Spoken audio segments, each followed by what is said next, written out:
Good morning student. आज हम कक्षा 9वीं की प्रश्नावली 2.5 के बचे हुए सवाल करेंगे। इससे आज मैं आपको चौथा का एक सवाल और पांचवा का एक सवाल समझा रहा हूं। तो चौथा का एक सवाल ले लीजिए। सवाल है हमारा चौथा का ई नंबर का सवाल। चौथा का ई नंबर सवाल है कोष्टक -2x + 5y - 3z की घात 2। आप इस सवाल को देख रहे होंगे, क्लियर है। अब इस सवाल को जब हम देखते हैं तो यहां पर गिनना है हमको, यहाँ पर कितने पद हैं, 1, 2 और 3, और यहाँ कोष्टक लगा और 2 की घात है। आप ध्यान दीजिएगा, यहाँ पर यह सवाल बोला प्रसारित करना है, इसको प्रसारित करना है। प्रसारित करते समय सर्वसंख्या सीधे लगता है, जैसा होता है वैसे ही।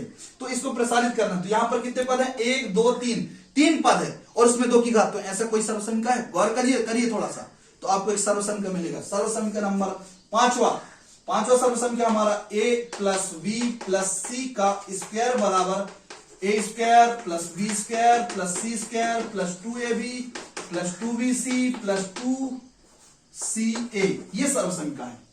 ये देखिए a मतलब ये, b मतलब ये, c मतलब ये। लेकिन आप गौर करिए, आपके पास यहाँ टोटल प्लस है, लेकिन यहाँ क्या लगा है, माइनस। यहाँ क्या लगा है, माइनस। तो यानी कि जब अपन a और b c b का मान लेंगे तो उसके चिन्ह भी लेना पड़ेगा, क्योंकि सर्वसंख्या और सवाल a to z नहीं है।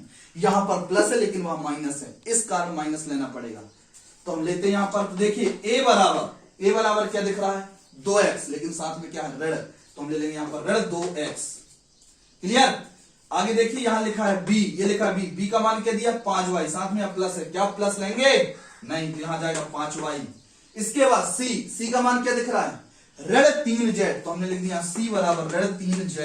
अब हमको हल करना सिर्फ बराबर के यहां से हल करते हैं बेटा, बहुत सरल है, बस ध्यान से देखिएगा। ए बताइए, ऋण 2x और क्या लगा है, स्क्वायर, तो स्क्वायर कोष्टक लगा के लगाएंगे, क्लियर है। प्लस b का स्क्वायर, b क्या है, 5y कोष्टक स्क्वायर, क्लियर। प्लस c ऋण 3z कोष्टक स्क्वायर। कोष्टक क्यों लग रहा है, क्योंकि यहां 2 की घात लगाना है, क्लियर बेटा। आगे बढ़ते हैं। ये लिखा है 2ab, यानी 2 के साथ a का और b का गुणा करना, यानी a का मान और b का मान 2 गुणित a का मान है -2x, ये -2x लिखा है, -2x, यहां क्या लग गया, कोष्टक, गुणित b का मान क्या है, 5y, यहां हमने 5y लिखा, प्लस अब आगे वाला 2bc, यानी 2 गुणित b का मान है 5y, गुणित c का मान है -3z, प्लस लास्ट वाला स्टेप 2ca, यानी 2 का मान 2 लिखना है, फिर c का मान लिखना, फिर a का मान लिखना है। तो 2 गुणित c का मान क्या है, -3z, यहां लिख दिए -3z, गुणित a का मान है -2x, यहां लिख देंगे, यहां पर आगे -2x, यहां पर लिखना है आगे। यहां तक मेरी बात आपको समझ में आ गया, क्लियर है बेटा। अब अपने क्या करना है, जैसे यहां पर देखो जितने पद हैं, 1, 2, 3, 4, 5, 6, ऐसे हल करना है। 1, 2, 3, यहां तक 4, ये वाला 5 और ये लास्ट 6, क्लियर है। हल करते हैं तो हम ऋण 2x की घात 2, यानी ऋण 2x, ऐसा रफ में लिख लेना, ऋण 2x की घात 2, यानी इसको 2 बार लिखना है। 2 की घात, किसी भी संख्या में जितनी घात होता है उस संख्या को उतने बार लिखकर गुणा किया जाता है। तो ऋण 2x में 2 की घात, यानी ऋण 2x गुणित ऋण 2x, ये रफ्कार करना है। तो बताइए क्या ऋण बचा, यहां क्यों नहीं बचा। जब भी गुणा किया जाता है तो देखते हैं ऋण कितने बार होते हैं, ऋण 2 बार, तो ऋण खत्म। गुणा कर लिए, 2 दूनी 4, x और x², ये आपका आ गया, क्लियर है बेटा। आगे बढ़ते हैं, इसको हल करेंगे, 5y गुणित 5y, 5 25, y और y² प्लस ऋण 3z गुणित ऋण 3z, क्या ऋण बचा, यहां देखो ऋण 3z की घात 2, यानी इसको 2 बार, ऋण 3z गुणित ऋण 3z, ऋण धन, और 3 का गुणा 3 का 9, और z का स्क्वायर z²।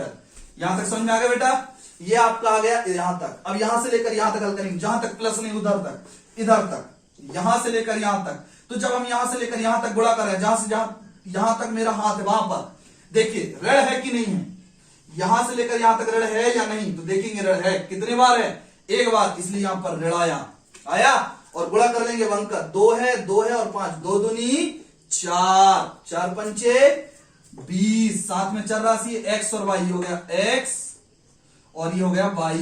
अब आगे हल करते हैं, यहां से लेकर यहां तक, पुनः देखिए यहां से लेकर यहां तक ऋण है कि नहीं, गौर करिए तो मिलेगा ऋण, कितने बार है, 1 बार, तो पुनः ऋण आया, गुणा किए, 2 पंचे 10, 10 किया 30 और साथ में Y Z, clear. Last step, यहां से लेकर ये एक ही लाइन में ना उसी साइड आगे जगह ना होने का मैंने यहां लिखा है, तो यहां से लेकर यहां तक कितने बार ऋण है, 2 बार, 2 ऋण का बन जाता है धन। अब अंक का गुणा करिए, 2 तिया 6, 6 दूनी 12 और जेड और एक्स, तो जेड एक्स यहां लिख देंगे आंसर। बस इतना सिंपल सा काम है। देख के बताइए समझ में आ ही गया होगा, और कोई दिक्कत हो तो पूछ सकते हैं। ये क्लियर बेटा। इस तरीके से आप ये वाला सवाल कर लेंगे। ये चौथा सवाल में आपको 6 सवाल दिए, 6 सवाल आपको यही सूत्र से करना है, यही सर्व समीकरण लगाकर करना है। इसके बाद आपका 5वां सवाल का दूसरा दिया है, 5वां सवाल का दूसरा दिया है 2x² plus y² plus 8z² minus 2 करनी 2xy प्लस 4 करनी 2yz माइनस 8xz, ये आपको दिया है। ये आपको सवाल दिया है कौन सा, 5वां में 2 सवाल दिए हैं, मात्र 2 सवाल। ये दोनों सवाल बोले गुणन खंडन कीजिए। गुणन खंडन, कल आपको बताया था गुणन खंडन। गुणन खंडन यानी सर्व समीकरण को चेंज किया जाता है। जो दाया होता है वो बायां साइड आ जाता है, जो बायां साइड होता है वो दायां साइड। लेकिन उसके लिए हमको सर्व समीकरण का अनुमान लगाना पड़ेगा कि इसमें कौन सा सर्व समीकरण लगेगा। इसके लिए हमको पद गिनेंगे, 1 2 3 4 5 6। कितने पद है बेटा, 6 पद हैं। कितने पद हैं, 6 पद। यानी 6 पद वाला कौन सर्व समीकरण अब भी किए थे, जो जस्ट किए थे, क्या सर्व समीकरण था, a² plus b² plus c² plus 2ab plus 2bc plus 2ca बराबर कोष्टक a plus b plus c का स्क्वायर। अभी हमने इसी सर्व समीकरण को लगाया था, इसको इस पार था, ये उस पार था। अब हमको वापसी सवाल के आंसर लाना है। क्लियर है, बात समझ में आ गया। तो अब क्या करना है, इसके लिए हमको क्या करना है, देखो जहां a² लगा है, यानी ये जो 2 है इसको वर्ग बनाना है। जैसे यदि यहां 16 होता है बेटा, तो 16 मतलब भाई किसका वर्ग है, 4, 4 चौके 16, तो यहां पर 4x आ जाता है। लेकिन ये 2 है बेटा, 2 के लिए सोच के बताओ, क्या 2 किसी का वर्ग है, नहीं है। यानी यहां पर आपका आ जाएगा करनी 2, साथ में क्या है, x कोष्टक स्क्वायर। क्यों लगा दिए, समझ में आ गई बात। क्योंकि 2 किसी का वर्ग नहीं, तो 2 को जब करनी के अंदर रखेंगे तो करनी के अंदर 2 बार जाएगा, तब जाकर वो 2 आता है। क्लियर है। y को देखेंगे तो y तो बना बनाया है, y का स्क्वायर प्लस 8 के लिए हम पहले इधर निकालेंगे, 2 चौके 8, 2 दूनी 4, 2 एकम 2। ये देखिए 1 2 की जोड़ी बन गई। क्या ये 2 की जोड़ी बनी, नहीं, तो हम इसको लिखते हैं 2 करनी 2। ये 2 जो है तो ये 2 बाहर आया, इस 2 की जोड़ी नहीं बनी, इसलिए करनी के अंदर साथ में क्या है, साथ में यहां पर z है, ये z कोष्टक स्क्वायर। यहां तक समझ में आ गया, क्लियर है। आगे चलते हैं। इसके आगे हमको यहां पर क्या लिखना है, a बराबर लिखना है, b बराबर लिखना है और c बराबर लिखना है। a बराबर, b बराबर और c बराबर, a बराबर, b बराबर और c बराबर। तो देखिए a बराबर क्या है, करनी 2x, ये एक ही जगह में, b की जगह में ये है। b बराबर क्या है, y, b बराबर y। c की जगह में क्या है, 2 करनी 2z, 2 करनी 2z, 2 करनी 2z। मेरी बात सुनाई दिया। अब पुनः हम सवाल में चलते हैं। हम जब सवाल में गौर करते हैं, ये हमारा सवाल है, इस सवाल में करते हैं तो हमारा गौर देखिए, पहला दूसरा तीसरा चौथा नंबर में ऋण है, 5वां छठवां नंबर में ऋण है, चौथा और छठवां नंबर पर ऋण आया है। अब वो ऋण का अनुमान लगाएंगे, वो ऋण किस में होगा, ये ए में होगा या बी में होगा या सी में, यानी यहां ऋण होगा कि यहां ऋण होगा कि यहां, ये हमको अनुमान लगाना है। किसके आधार पर, यहां पर ऋण गिनकर 1 और 2, मतलब चौथा और छठवां। चौथा में चलते हैं, पहला दूसरा तीसरा, सर्व समीकरण में चल रहे हैं, पहला दूसरा तीसरा चौथा, यह है चौथा और ये छठवां। ये दोनों हाथ, जहां मैंने हाथ रखा, यहां पर गौर करिए, दोनों जगह क्या चीज है, तो यहां पर 2 तो है, 2 की बात छोड़ दो, चर बोल रहा हूं, यहां ए भी है और वहां सी है। दोनों जगह ध्यान दीजिए, कोई एक चीज है जो दोनों जगह है, यहां देखो ए है, यहां भी है, दोनों जगह ए है। इसका मतलब ए ऋणात्मक हुआ। क्या हुआ, क्योंकि चौथा और छठवां पद ऋणात्मक है और सर्व समीकरण के अनुसार चौथा और छठवां पद में ए है, इसलिए ए का मान ऋणात्मक है, यहां पर ऋण आ गया, यानी कि यहां भी ऋण आएगा। क्लियर है।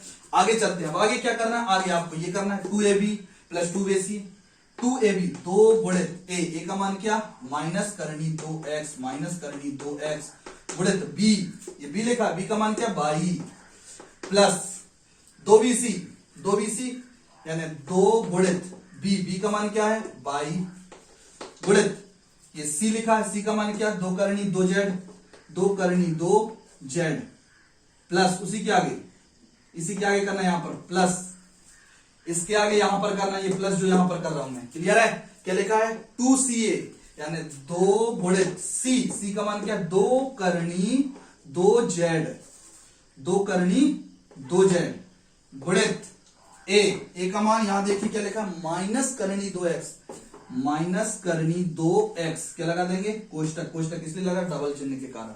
आया समझ में। अब आपको क्या करना है, यहां से आंसर लिखना है। ए चलते हैं क्या है माइनस करनी 2x प्लस बी का मान माइनस तो नहीं है तो ये प्लस है तो प्लस ही आएगा, प्लस बी का मान y प्लस सी का मान भी प्लस में है, यानी 2 करनी 2Z, और यहां जाएगा स्क्वायर, आप यहां लिख देंगे आंसर। ये हमने गुणनखंडन किया। इससे पहले जो हमने सवाल किया था वो हमको इस रूप में दिया, उससे हमने इस रूप में लाया। अभी जो सवाल है इस रूप से इस रूप में लाया, यानी उसको वापस कर रहे हैं, इससे उसमें करना और उससे इसमें करना, ये है सर्वसमीकरण, ये गुणनखंडन कहलाता है। समझ गए। और इस स्थिति से उस स्थिति में ले जाना, ये प्रसारित या मान ज्ञात करना या गुणनफल ज्ञात करना। मेरी बात समझ में आ गया। तो कोशिश करना चौथा और पांचवा का एक एक सवाल करके फोटो डालेंगे व्हाट्सएप में। धन्यवाद।